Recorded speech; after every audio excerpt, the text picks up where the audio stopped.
This episode of Scrolling to Death is sponsored by Bark Technologies. Bark offers parents advanced content monitoring for all of your child's devices. Bark is literally helping to save lives and has alerted parents to millions of life-threatening situations like self-harm and severe bullying. More on Bark in the episode notes.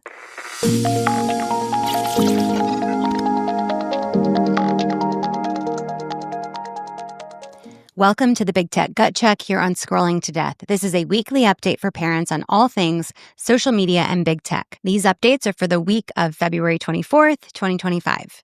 We are going to start in the country of Denmark today. Because Denmark, the entire country, banned phones in school and in after-school clubs. Leading up to this decision, the Danish Well-Being Commission investigated dissatisfaction among young people. And here's what they found.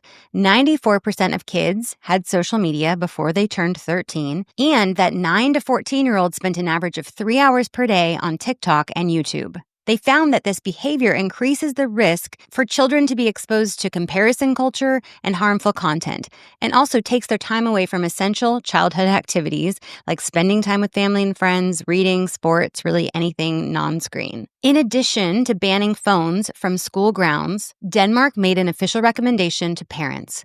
Do not give your child a smartphone or a tablet until they are at least 13. That is a huge, bold, and really important recommendation that should be worldwide. Now, governments across Europe are actually trying to impose tighter regulations on kids' access to phones and social media. Over in France, they recommended that children not be given smartphones until at least 13. Norway recently announced a strict minimum age limit of 15 for social media use, and Australia bans social media for kids under 16. It makes me wonder, where are the governmental protections for American children? Federal bills here in America have not succeeded thus far, but a new bill has been proposed over in Georgia called Senate Bill 165 to ban kids under 14 from having social media profiles. The sponsor of this bill, State Senator Nikki Merritt, makes a great point. She said, quote, "Starting to get addicted to something at the age of 12, 13, 14, that does set you up for future addictions, whether that turns from social media to alcohol or drugs or porn. Absolutely, there's definitely long-term risks to this." It is this sentiment that I'm hearing here on Scrolling to Death from experts in many different areas, that giving our kids access to addictive platforms when they're young increases their risk of addiction to other things as they get older. So banning preteens and young teens from addictive platforms, it just makes sense. Over in Florida, they passed a similar law banning social media for kids under 14 and requiring parental permission for kids 14 and 15 to access social media. Now, this law was supposed to go into effect on January 1st of this year, but a lawsuit was filed to try to overturn the law.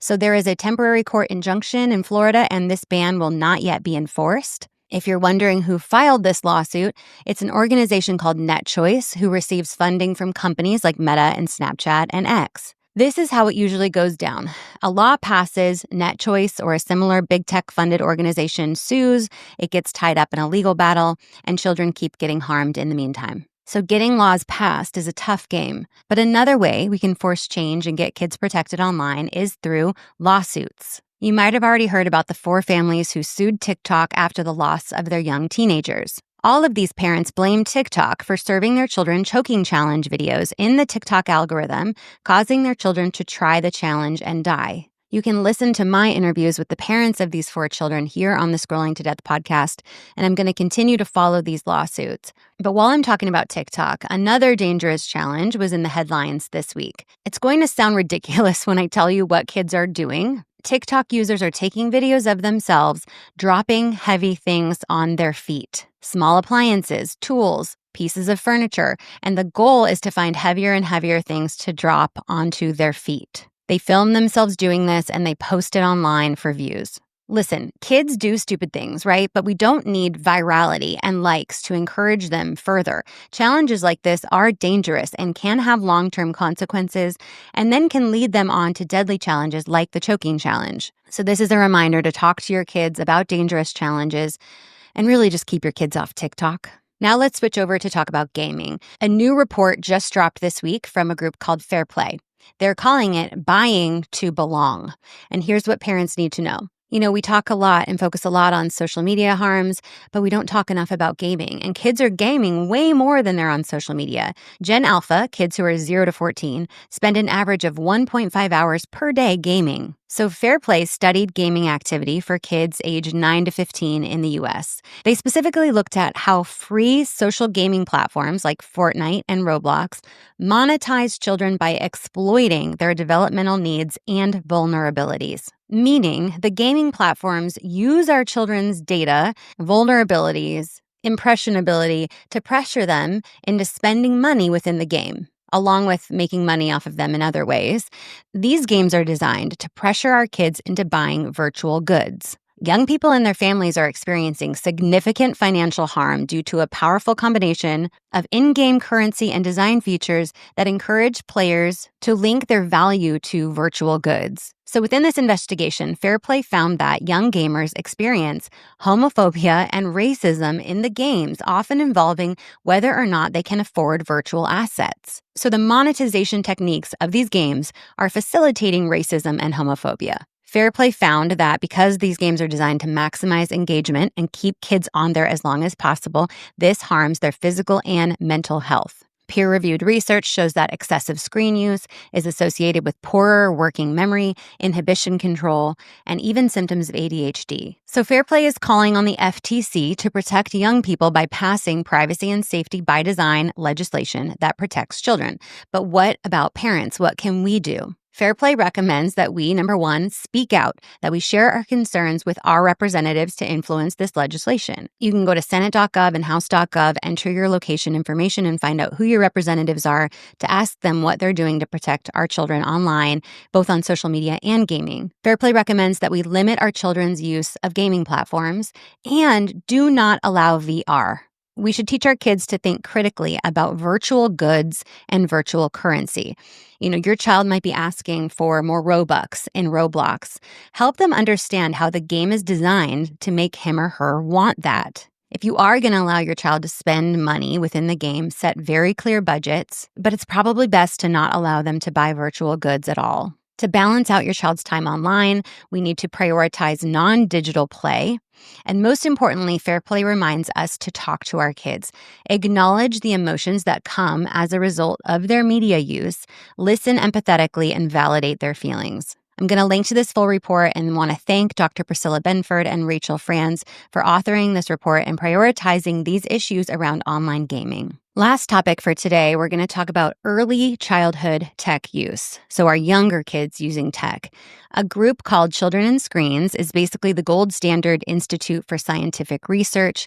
Parents can go there and know that the stats are not big tech funded and are thoughtful and prioritize children's safety. Children and Screens recently put out a new tip sheet for how media use affects the mental health of our kids who are in early childhood. I'm going to summarize the research here and link to the sheet in the episode notes. So research is very clear that children who have persistent self-regulation problems were more likely to consume media at age 2. Screen time at age 2 is negatively associated with the development of executive function in toddlers aged 2 to 3. Screen time at age 4 is connected to higher levels of dysregulation and lower math scores and literacy grades at age 8. Exposing babies and toddlers to TV or other digital media has been linked to a heightened risk for dysfunctions known as sensory processing disorders. And tech-based distractions, giving your child tech to distract them, has been strongly linked with ADHD. Also, high screen use at these ages can wear out a brain's pleasure centers. So here's the recommendations from Children and Screens for parents. Never allow unmonitored access to media content. Dr. Lisa Linder from San Diego State University says, quote, "Would you give your child unmonitored access to a shed full of power tools?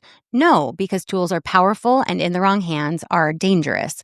The same principle applies with media." Next recommendation, parents and caregivers can and should help young children engage in in-person interactive play that provides lots of opportunities to practice executive function and regulation, and that does not involve screens. Next recommendation, rethink handing a device to a small child who needs to be calmed down. Dr. Joan Luby of Washington University School of Medicine shares what it essentially does is provides a distraction from an emotional experience. And what children instead need to do is they need to learn how to process and regulate the emotion, which is not something a screen is going to provide. It requires another human being. And lastly, it's never too late. Many parents feel that they've already missed the critical window for limiting media use. Like, I've already given the iPad, I can't take it away now. It's never too late to rein it in. There's always a chance to practice something new, try new routines, put a wedge in things that you aren't happy with. That is it for this week here on the Big Tech Gut Check. Thank you so much for listening, and I'll be in touch next week.